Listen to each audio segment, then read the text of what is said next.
Welcome dear students on e English learning. आज हम पढ़ेंगे sonnet number 18 of William Shakespeare, shall I compare thee to a summer's day. Please हमारे channel को subscribe कीजिए, हमारी videos को लाइक एंड शेयर कीजिए। देखिए, विलियम शेक्सपियर ने काफ़ी सारी सोनेट्स लिखी हैं। उसमें ये जो सोनेट है वो 18 नंबर की सोनेट है। विलियम शेक्सपियर के बारे में देखेंगे हम। विलियम शेक्सपियर का जन्म 26 अप्रैल 1564 में हुआ। उनकी डेथ 23 अप्रैल 1616 में हुई। ये फेमस एलिजाबेथन एज के फेमस पोइट हैं, ड्रामाटिस्ट हैं और एक्टर हैं। मतलब वो थिएटर में भी काफ़ी प्ले कर चुके हैं as an actor. Famous for his sonnets, उन्होंने बहुत सारी सोनेट्स लिखी है। उन्होंने 154 सोनेट्स लिखी हैं एंड 37 प्ले लिखे हैं, जिसमें ट्रेजेडी भी है, कॉमेडी भी है। इस तरीके से 37 प्लेज उन्होंने लिखे हैं। अब देखिए, पोएम के बारे में हम जान लेंगे। ये जो पोएम है 18 नंबर की सोनेट विलियम शेक्सपियर की, वो 1590s में लिखी गई एंड पब्लिश्ड इन 1609 में पब्लिश हुई। रिटन इन आयम्बिक पेंटामीटर में लिखी गई है ये पोएम। ये जो पोएम है उसका स्ट्रक्चर है, मतलब 3 क्वार्टरेंस में लिखी गई है। मतलब 3 क्वार्टरेंस का मतलब होता है कि 4 लाइन्स के 3 स्ट्रेंजास एंड 1 कपलेट है। मतलब एक 2 लाइन का 2 लाइन्स है, मतलब लास्ट में। राइम स्कीम है A B C D E F and G. अब देखिए, ये जो पोएम है shall I compare thee to a summer's day, इस पोएम में विलियम शेक्सपियर ने ब्यूटी ऑफ नेचर, मतलब नेचर की जो ब्यूटी है उसको कंपेयर किया है ह्यूमन से। ओके। और इस चीज़ को विलियम शेक्सपियर की जो पोएम्स है उसमें फेयर यूथ के नाम से जाना जाता है। ठीक है। और यहाँ पे जो फेयर यूथ है उसकी इमॉर्टेलिटी, मतलब अमर बनाने की भी कोशिश उसे की गई है। देखिए, हम इस पोएम को अब समझेंगे, लाइन टू लाइन एक्सप्लेनेशन करेंगे इसका। Shall I compare thee to a summer's day. अब यहाँ पे पॉइंट बोलते हैं फेयर यूथ से। Fair youth means the beauty of young man. उनसे बोलते हैं कि अब क्या मैं तुम्हें कंपेयर करूँ किसके साथ, समर डे की ब्यूटी के साथ। ठीक है। इंग्लैंड में जो समर्स डे है, गर्मी के दिन है, उसकी बहुत स्पेशल होते हैं क्योंकि वहाँ ज़्यादातर ठंड पड़ती है, ठंडा मौसम रहता है। तो कुछ ही महीनों के लिए गर्मी आती है, कुछ टाइम के लिए, तो उसके बहुत स्पेशल और बहुत खूबसूरत लगती है। ठीक है। तो क्या मैं तुम्हारी जो खूबसूरती है उसे किससे कंपेयर करूँ, समर डे की खूबसूरती के साथ। Thou art more lovely and more temperate, कि तुम, दाउ क्या है, ओल्ड इंग्लिश में यू को बोलते हैं, कि तुम मोर लवली, बहुत सुंदर हो, और मोर टेम्परेट, और बहुत ज़्यादा नाजुक हो। Rough winds do shake the darling birds of May. अब देखिए, जो मई का महीना होता है बहुत गर्म होता है और इसमें बहुत सूखी हवाएं चलती है। तो ये जो रफ विंड्स होती हैं, सूखी हवाएं होती हैं, वो हिला देती है किसको, जो कोमल कलियां होती हैं, नाजुक कलियां होती है फूलों की, उन्हें हिला देती है। And summer's leaves have all too short a date.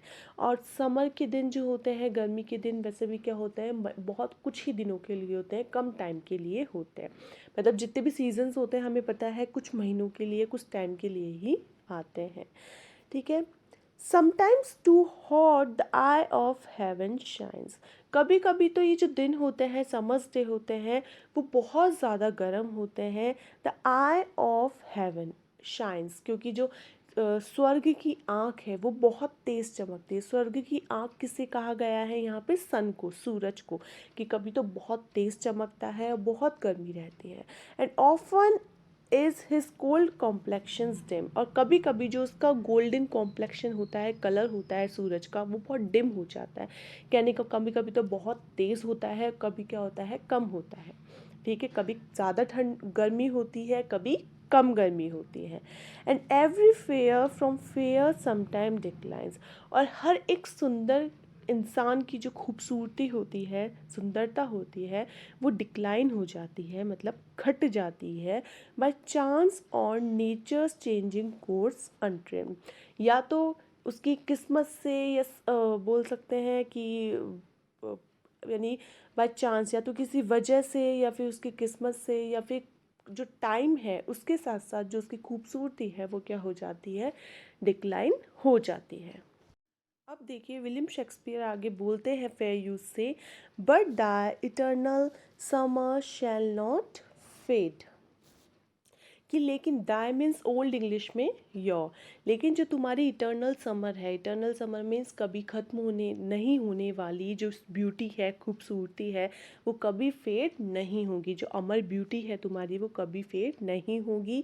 Not lose possession of that fair the honest, ना ही जो तुम्हारे पास ये जो कीमती चीज़ है, जो तुम्हारी ब्यूटी है, वो जो तुम्हारे पास है वो तुम नहीं कभी नहीं खोगी, वो तुमसे कभी नहीं छीनी जाएगी। Nor shall death break the wanderest in this shade, ना ही जो मृत्यु है, डेथ है, वो कभी ये डींगे हाँक पाएगी, बोल पाएगी कि तुम जो है मेरी छाँव में हो। कहने का मतलब डेथ का भी तुम्हारे ऊपर कोई असर नहीं होगा। When in eternal lines to the time thou growest, और ना ही क्योंकि तुम बहुत मतलब इटर्निटी की तरफ क्या कर रहे हो, बढ़ रही हो, तो इस वजह से टाइम का भी तुम्हारे ऊपर कोई असर नहीं होगा। So long as men can breathe और आइज कैन सी, और कब तक होगा ऐसा, जब तक कि इंसान सांस ले रहा है, एंड आइज कैन सी, और तुम्हारी आंखें जो है वो देख रही हैं। मतलब तुम्हारी आंखें देख रही है, तुम सांस ले रहे हो, इंसान सांस ले रहा है, तब तक ये चीज़ होगी। सो लॉन्ग लिव दिस, और आगे भी ये चीज़ अमर बनी रहेगी, होगी किसकी वजह से, so long live this and this give life to thee, मेरी इस सोनेट की वजह से, मतलब मेरी इस सोनेट के थ्रू हमेशा तुम क्या रहोगी, इटर्नल रहोगी, अमर रहोगी, and this give life to thee, और ये सभी हम सबको क्या करेगी, एक जीवन देगी, लाइफ देगी। मतलब जो विलियम शेक्सपियर है उन्होंने अपनी सोनेट में जो फेयर यूथ है उसको इटर्नल किया है, उसको इटर्नल बनाया है अपनी सोनेट्स के थ्रू, और वो कहते हैं कि वो अब इटर्नल हो गई है और कभी ये क्या होगी, फेड नहीं होगी। ओके, प्लीज़ हमारी वीडियो को लाइक कीजिए, कमेंट कीजिए एंड शेयर कीजिए, एंड हमारे चैनल्स को सब्सक्राइब करना ना भूलें। Thank you so much.